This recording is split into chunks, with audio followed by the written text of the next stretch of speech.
All right, on this next example, ladies and gentlemen, I have 5y divided by 2, x squared divided by 5y squared divided by 8x squared. Now, basically, ladies and gentlemen, when doing division, we need to go back to the beginning of the year when we were doing fraction operations. And if you guys remember, when we did fraction operations, we did multiply, divide, add, subtract. And so the first thing we learned was multiplication. And if you guys remember multiplication, you just simply multiplied across. Correct? And then when we talked about division,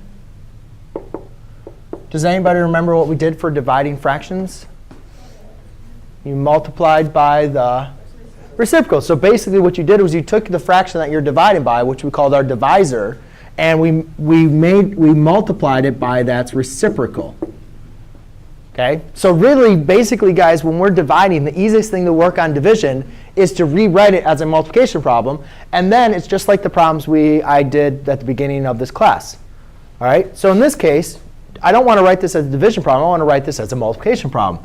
So basically what I'll do is I'll rewrite this.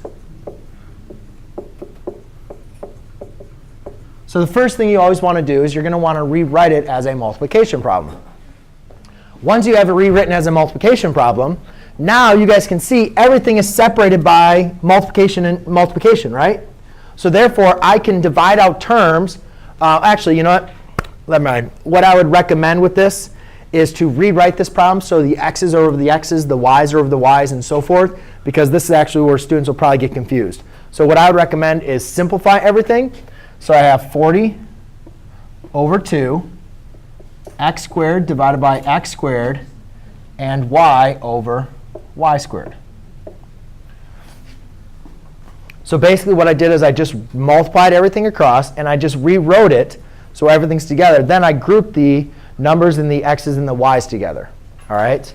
So now 40 divided by 2. Why did you do 2? Yeah, did you do 10? Oh, I didn't see that. I didn't see that 5. Thank you. 40 divided by 10 is 4 over 1. X squared divided by x squared is going to be x to the raised to the 2 minus 2, which is x to the 0, which is just 1, right? These divide out already. And then y to the y squared is going to be y to the negative 1, which again, if we rewrite that as a positive exponent, my final answer would be 4 over y to the positive 1.